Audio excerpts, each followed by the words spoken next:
Hey everybody, what's going on? And welcome to GNR Central. And today I want to talk about the passing of Scott Weiland. So he passed away in December of 2015, and a lot of music fans were shocked.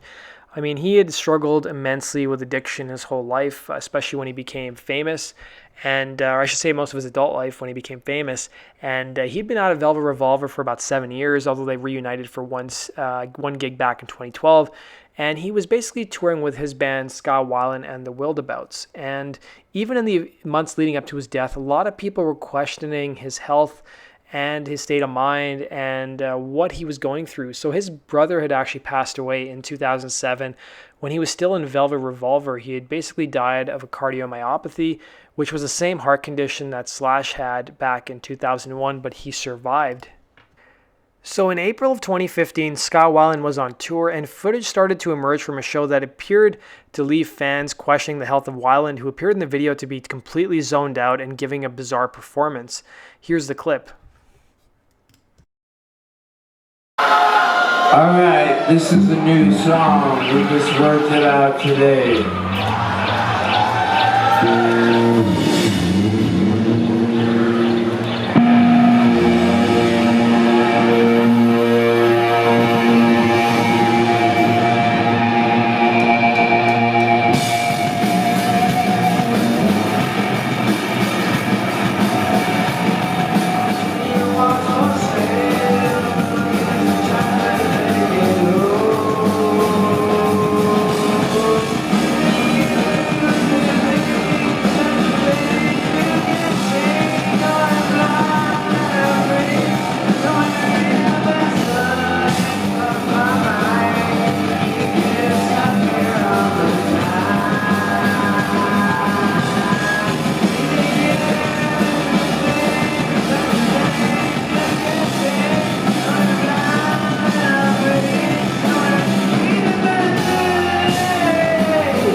So Scott Weiland's rep had to put out a statement about the performance. Now that performance took place in Corpus Christi, Texas, and his rep had to put out a statement to TMZ about the performance, blaming it on a lack of sleep, a couple of drinks, and a faulty earpiece. The rep says that Weiland had been overnighted new earbuds in time for a show in Baton Rouge, Louisiana. So in the same article, there was an interview that Richard Patrick of the band Filter did, where he basically talked about Scott Weiland, stating that the fans are one of the biggest enablers of his poor behavior. He said, "We all want Scott to be Scott, but Scott's not even really Scott. I love him, but he's turned into a very different person," stated Patrick, who went on to relay stories from his army of Anyone bandmates Robert and Dean DeLeo about the singer's repeated tardiness for shows. The singer added, "The fans are sticking up for Scott and they have no idea what is going on behind the scenes.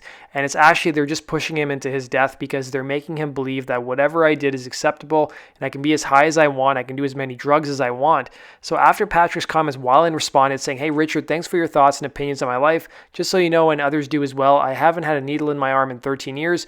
Overcoming my addiction to heroin was one of the hardest things that I've ever done. And I'm damn proud of the fact that at the time in my life when drugs were stronger than my commitment and my health is so far behind me and always will be." He also added, "As for my issues with my former band, just remember the old adage that there are two sides to every story. I haven't been late for a show in a very long time, and I've worked hard to be present and on time for my fans. I'm not perfect, no one is, but I've worked my ass off to repair the reputation I created for being thoughtless years ago. Why you felt to attack me is unclear, but I'm happy to set the record straight." So a couple months after Weiland died, there was an article published about his final months from those closest to him. So his wife, Jamie Weiland, saw her husband, Scott, alive. The last time she saw them alive, the couple spent a romantic Thanksgiving Day dining at the Italian restaurant Melino in New York. And the night before, on November 25th, 2015, the former Velvet Revolver and Stone Temple Pilots frontman headlined the nearby Gramercy Theater with his backing band, the Wildabouts. "I think maybe I knew I was never going to see him again," Jamie said. So in March of 2015, Weiland was back with a new studio album called Blaster and a band he believed in, the Wildabouts. So pretty close to the album being released, his guitarist Jeremy Brown, whom Weiland considered one of his best friends, failed to show up for rehearsal. The 34-year-old died at his home in Venice, California, caused by what the Los Angeles coroner would later determine involved accidental multiple drug intoxication. So at the same time, Weiland was experiencing episodes of paranoia and mania caused by his bipolar disorder, and after a March show at Boston's Brighton Music Hall, Weiland hosted a disastrous VIP meet and greet session. Weiland would later apologize publicly on Facebook for acting like what he called a total asshole. That same month, he threatened to twist the nipple of a reporter. He said, "I've never felt more disrespected in an interview and honestly shaken by the experience," said the journalist in an email to Scott Weiland's publicist. So Jamie had confronted Weiland's bipolar episodes before after they first had become inseparable in December of 2011. He would be on the couch with a drink, smoking and watching whatever mindless television she remembers. I started to see he had paranoia and some sort of bipolar stuff started to come out. He kept his curtains closed at all times, and at one point it was so bad I had to move out because he was unstable. They found one medication that worked, but Weiland gained 40 pounds, so he stopped taking it, and eventually they found a medication that leveled him out, and for the last couple of years he was doing pretty great. Then on the Wildabout's 2015 spring tour, Weiland's behavior became scarily unrecognizable. Now that video I showed you of Weiland singing Vaseline went viral, and the suspicion one of music's most notorious junkies was back on smack, but it turned out that his prescribed dosage of the antipsychotic drug Geodone was too high. I thought he had some rapid onset version of Parkinson's or something, says Jamie, who toured intermittently with her husband. After an adjustment, the change, she says, it was like night and day. But then on Father's Day, his biological father, Kent Klein, 72, called to say he had prostate cancer, and soon Weiland learned that his mother Sharon, 71, with whom he was very close, had progressive cancer. This was especially devastating since he'd already lost his only brother Michael in 2007, and he was sad about his mom, says guitarist Nick Mayberry, who's 33, and who replaced Brown in the Wildabouts. So at a tour stop in San Diego, Weiland broke down crying on the street before soundcheck. "We were just holding him like, it's all right, brother." So making it all worse, Weiland was estranged from his own children, Noah, who was 15, and Lucy, who was 13, and who lived with her mother, which was Weiland's second wife and former model Mary Forsberg. So a court had granted her full custody of them, and Forsberg did not respond to Billboard's request for an interview. He talked about missing his kids in November when the singer met up with his mother and his brother's widow and his two nieces in the 101 coffee shop in Hollywood. He said Mary made it so difficult for him to see the kids, says Michael Weiland. The celebrity rehab drug counselor Bob Forrest, a former sponsor to Weiland's brother, also saw him at the restaurant that day. "I was just like, are you okay? He didn't look so good. He looked gray," he remembers. "He definitely shouldn't have been touring."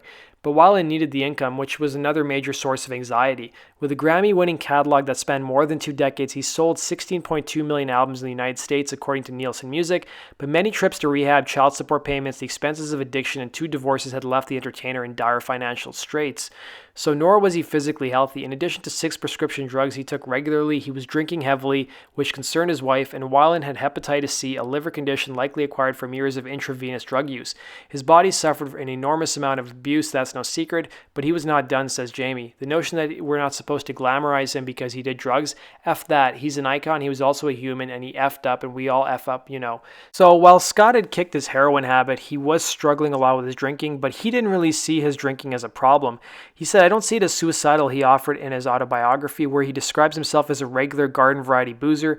But in the spring of 2015, the newest Wildabout guitarist and recent teetotaler Mayberry worried about his bandmates drinking. He tried talking with Weiland, but that was useless, so he took refuge in Al-Anon, a recovery program for family and friends of alcoholics. "It's a heavy thing. I didn't realize it was going to make a difference. That's how he was." On past tours, Weiland basically brought along a sobriety coach for support, but he hadn't used one in years. So on the road, Weiland and bassist Tommy Black were drinking buddies. The two had been out late on Wednesday, December 2nd in Chicago, where the Wildabouts bus stopped after a show in Toronto. The next morning, according to a crew member on the bus, Weiland woke up at 9, used the bathroom, and then returned to bed. Sometime later, after they'd arrived in Bloomington, Minnesota, Black knocked on the singer's door to invite him to breakfast, but Weiland didn't answer, and this wasn't unusual. He slept late often. So that was the one custom that everyone observed. If Scott's asleep, we leave him. So when the band and crew headed out to the Mall of America to shop for Christmas presents, they left him behind like always. In Los Angeles that day, Jamie woke up to a text that read, "I'm so in love with my beautiful wife." She called and texted Weiland's phone, but got no response. It wasn't like him not to get back to her, especially on a day off. "I just started getting this weird agitated feeling," says Jamie. And at 7 p.m. in Minnesota, she called Aaron Moeller, the band's tour manager and a former Marine, who promised to rouse the singer. So around 8 p.m., Moeller entered the tour bus, which was parked behind the Marriott Courtyard Inn, and Weiland was lying on the left side in a fetal position. His hands were by his head and his eyes were half closed.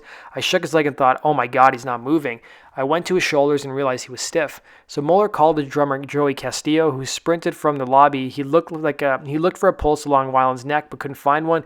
Meanwhile, Muller dialed 911. I think he's dead, he said to the dispatcher. He's not breathing.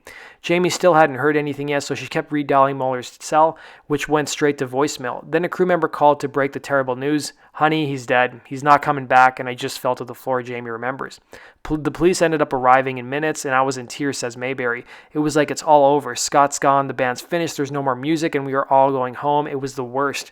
So when Black learned what happened, he fled to the nearest bar at TGI Fridays. I had a bunch of shots, he admits. He drank so much so quickly, he soon had to be carried out. I was just bewildered and really upset, and I lost my friend. So at around 8:45 p.m., about 15 cops were on the scene, and meanwhile a canine unit sniffed out a bag of cocaine in Weiland's room and another under the mattress of Black's bunk. However, Black denies the stash was his. After finding the drugs, the police stripped the bus. They flipped every mattress, went through every article of clothing, and dumped every backpack. It looked like a hurricane had hit after they went through it, says Muller. So the Bloomington Police Department took Black into custody, legally unable to take a statement from an inebriated witness. After 17 hours in his cinder block jail cell, he was released, and the police declined to file charges against Black, saying it was difficult to prove the narcotics belonged to him. So about 2 weeks after Weiland passed away, the coroner would release a statement on his passing and basically discussed why he passed away, and he died accidentally of a mixed drug toxicity overdose, including cocaine, ethanol, and MDMA. Other significant conditions included cardiovascular disease, asthma, and multiple substance dependence. Plus, he was on a prescription of medications including Lunesta, Klonopin, Viagra, Dalmane, Bupronex, and Geodone. And people think the difficult part of being an addict is that you must crave drugs all the time, says Dr. Drew, who counseled Weiland in his early addiction days. He said the more difficult part is what operates under your consciousness that keeps sending you back to these environments, the people, and the using. Even when you don't intend it, that's where you end up. So a lot of times I've seen Scott do coke so he could drink more, says his band manager Muller. If I had known he was going to die, I would have taken every bottle away from him and thrown it. Just broke it right there.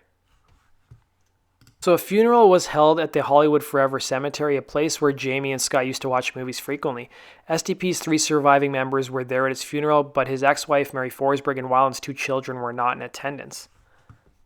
So that does it for this video, guys. Please let me know your comments in the section below, and let me know if you guys were fans of Scott Weiland and Stone Temple Pilots or Velvet Revolver, and did you guys ever go see him on his 2015 tour that he did with the Weldabouts? Thanks for watching, guys. Be sure to hit the like button and subscribe if you love GNR as much as I do, and go check us out at GNRCentral.com for the latest and greatest Guns N' Roses news. Take care.